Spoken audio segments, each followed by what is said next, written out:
On the news at 10, live on NTA News 24, and the National Assembly Joint Committee on Appropriations wants the Presidential Economic Team to take urgent measures towards ensuring the release of more funds for capital projects for improved impacts on citizens. This came up at a meeting to review the performance of the 2024 budget as both sides continue engagement on the 49.7 trillion naira 2025 budget proposal. In a statement, the Joint Committee observed that as contained in the report submitted by the Minister of Finance, Wale Edun, the overall performance of the 2024 budget stands at 43%, with recurrent achieving 100%, while capital was just 25%. Our Minister of Budget, Atiku Bagudu, explained that the huge expenditure on recurrent was channeled to fight insecurity and boost agricultural production and other economic activities. The National Assembly urged government to release more money for capital projects, advocating the ratio for recurrent and capital should be 60-40 as against the current 80-20%. In continuing efforts to sweep the Economic and Financial Crimes Commission, EFCC clean up corrupt tendencies, 10 officers of the Lagos Zonal Command of the Commission are being detained over investigation of some missing items. The officers who were arrested last week on the directives of the chairman of the commission, Ola Olukoyede, are answering questions related to the theft of some operational items. And a statement by the head of the media and publicity of the commission says investigators are making good progress and those found culpable will be subjected to internal disciplinary processes. The Nigerian Police Force National Cybercrime Center has intensified its operations against cybercrime, apprehending several suspects involved in identity theft, business email compromise, and money laundering. Francis Form reports that the arrests highlight the growing threats of cybercrime and innovation efforts of the police to combat these crimes. This is the second parade of suspects by the Nigeria Police Force. Among the suspects being paraded at the National Cyber Center is a suspected hacker who allegedly hacked the WhatsApp of 2 ministers and 3 senators. Ever use his girlfriend's personal information to open multiple accounts with a large digital bank in Nigeria and rented them to cyber criminals. The cyber criminals hacked WhatsApp accounts belonging to prominent Nigerians, including senators, ministers, top government functionaries. Also, another suspect who specializes in hacking business emails to defraud companies and laundering internationally has been apprehended. Investigations by the center revealed that thousands of compromised email credentials were recovered from the suspect Skype account, which the syndicate used to coordinate its operations. So he is, the one that is actually responsible for most of this WhatsApp hack. So we should be able to, know when to give us his digit number and when not to do that. And every offense committed leaves a trace in its forensic investigation. And that is what we do in the police now. We go scientific to get you. No torture, no harassment. And these 3 suspects were also arrested for unlawfully hacking a WhatsApp account to defraud their victims of 24 million naira. The suspects confessed to their roles in the crime, which involved impersonating the victim's business associate to solicit funds under false pretenses. Director of the Cybercrime Center assures that investigations are ongoing to recover the stolen funds. Francis from NTA News. Our President Tinubu expresses his profound sympathy to the military authorities following the loss of 6 brave soldiers during a dawn terrorist attack on January 4, 2025 on an army base in Sabon Gida, Damboa, Borno State. In a statement by Special Advisor to the President, Information Strategy Bayo Onanuga, the President extends his heartfelt condolences to the families of the fallen soldiers whose sacrifice in defending our nation will forever be honored and remembered. In the wake of this tragic event, President Tinubu seeks a thorough investigation into uncovering the circumstances that led to the unfortunate incident and ensure that it serves as a valuable lesson to prevent similar occurrences. And the President commends the armed forces for their swift and decisive response, especially the air component in launching effective retaliatory strikes. The targeted air raids resulted in the significant neutralization of numerous terrorists and the destruction of their assets as they attempted to flee. In the same vein, President Tinubu appeals to Nigerian media to support the military's effort to restore peace and security in our beloved nation. Away from that, the Chinese Foreign Minister Wang Yi is in Nigeria. He arrived at Nnamdi Azikiwe International Airport at 7 p.m. Local time, where he was warmly received by Ambassador Dunoma Umar Ahmed, Permanent Secretary of the Ministry of Foreign Affairs, and other top government officials, including the Chinese ambassador to Nigeria. His Excellency, the Ambassador Yu Dunhai, and the visit is aimed at strengthening bilateral relations between China and Nigeria, fostering cooperation in key areas such as trade, investment, and infrastructure development. Wang Yi's visit is expected to deepen diplomatic ties, promote mutual understanding, and explore new avenues for collaboration. And he's scheduled to hold high-level talks with government officials discussing pressing global issues, regional security and economic development. The visit underscores Chinese commitment to enhancing its partnership with Nigeria, driving growth and promoting peace and stability in the region. And joining us to speak on the visit of a foreign minister to Nigeria, Chinese foreign minister to Nigeria, is Beng Shaman, former director news at Voice of Nigeria, currently in Deutsche Welle. At Deutsche Welle Africa office, and he's joining us to speak to the essence or significance of the foreign minister's visit. Good to have you join us on the news. Good morning, Comfort. Well, so let me start by asking you what's the implication of this visit by the Chinese foreign minister to Nigeria?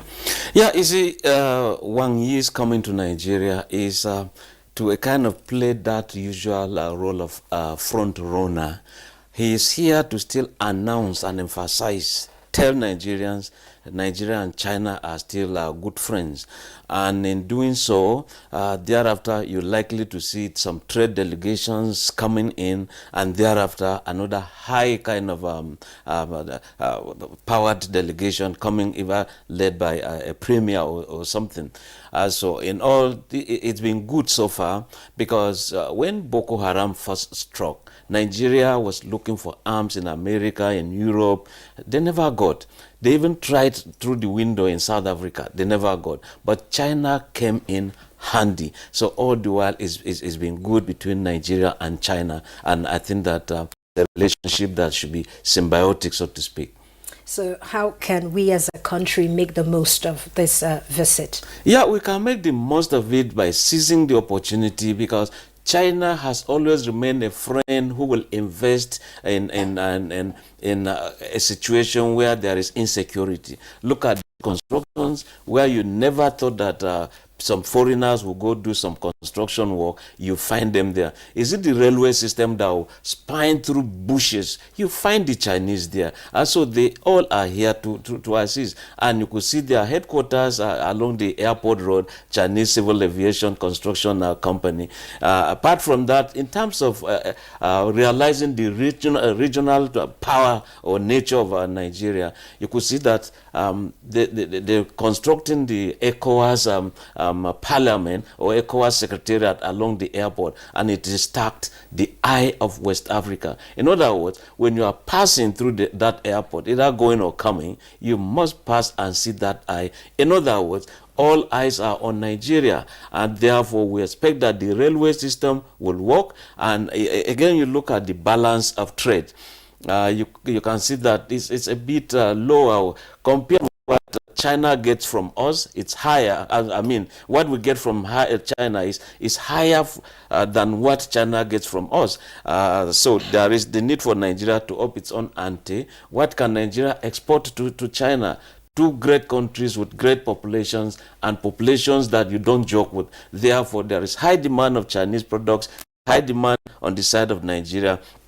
No wonder you have this currency swap. Currency swap implies that Nigerians who are doing business in China or that want to go to China do not need to have the dollars changed to yuan or naira being changed to dollars in order to do business. You can just do it directly with the Chinese yuan, and okay. So let me come in easy. here. I understand that the Chinese foreign minister is also visiting 3 other African countries, and the visit to Chad was not quite pleasant from reports that we have received. So what can you tell us about these visits to Chad, Namibia, and the Republic of Congo? You see, let me call it this way. When you see Russia trying to infiltrate the Sahel region, and you can see some West African countries already aligning with Russia, Russia is a friend, a permanent friend to China for the time being. Therefore, it also tells China to seize the opportunity and begin to make some inroads.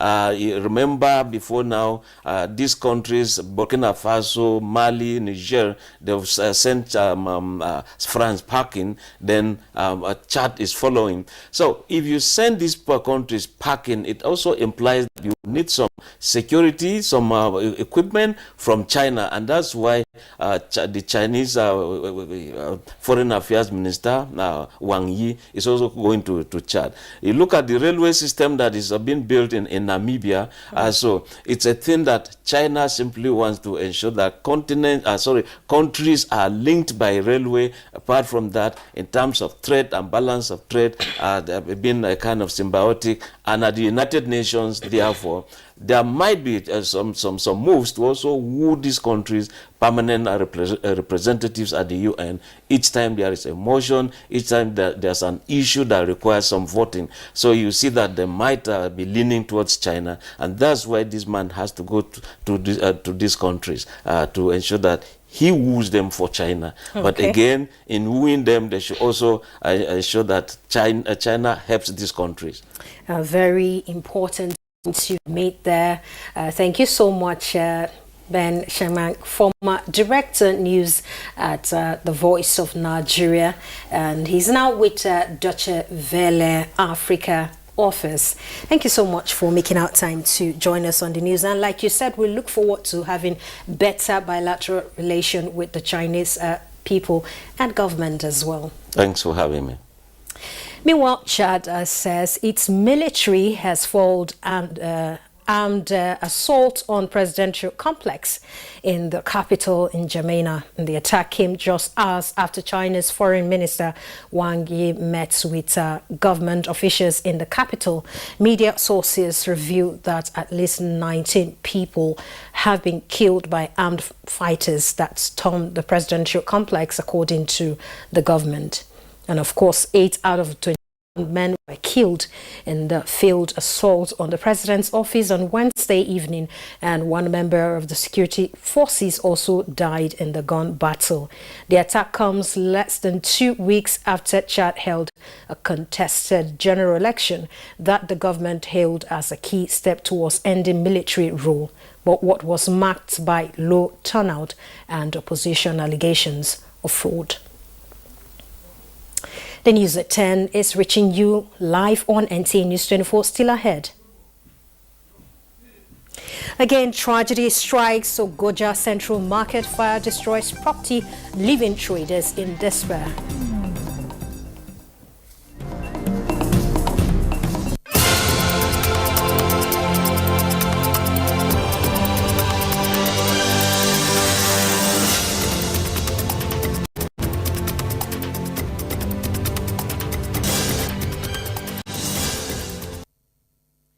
Good to still know that you're there. Now, Northern Nigerian's Growth and Development, a non-governmental organization, has welcomed and commended the federal government's foreign currency voluntary disposition and repatriation and investment scheme launched under Executive Order number 15 of 2023. Shehu Mohammed Datti reports from the organization's press briefing to announce its support for this initiative.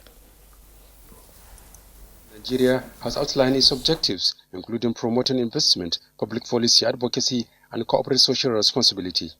At a recent briefing, the organization's acting secretary of public policy and advocacy, Haruna Buhari, shared the outcomes of the 17th steering committee meeting. The organization has welcomed the government's voluntary currency disclosure scheme introduced under Executive Order 15, 2023. The initiative is seen as an opportunity for the government to harness significant benefits migrating from borrowing to using these resources as foreign direct investments. The GDNN recommends that lobby of these wealthy Nigerians and diplomacy is key in this effort, and humility on the part of Mr. President in attracting these wealthy Nigerians will do more.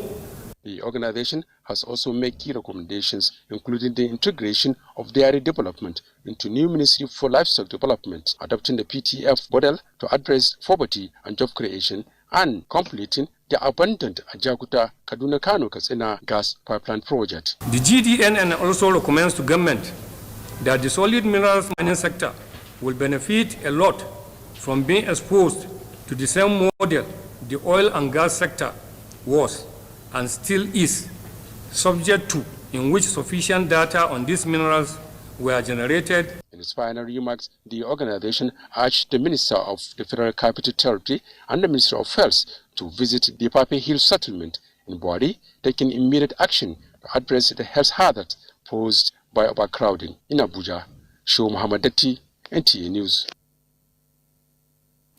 Traders and residents of Ishibari in Abuja local government area have lost property worth millions of naira to fire outbreak which occurred on Tuesday, January 7, 2024 at the central market of the local government. Rosemary Oko reports that the natural disaster has left traders in an untold hardship. Market in Ishibori, Abuja local government area of Cross River State has been gutted up in flames. The incident, which happened about 8 p.m. on Tuesday, 7th of January 2025, left many traders and residents camping for safety as goods worth millions of naira got destroyed. Traders were found lamenting in chaos as they salvaged the remnants of their goods that were ravaged by the fire. They are appealing to the government for support. I was shocked when my sister called me that the whole shop in this place got burned. So when we came yesterday with all the load that is here, we just saw the fire flame very wide. So we don't know how it started. Everything got burned. Right now, as we are talking to you people, we don't have anywhere to go. We don't have anything to hold on. Nowhere, no help anywhere. We don't even have anything to feed our children.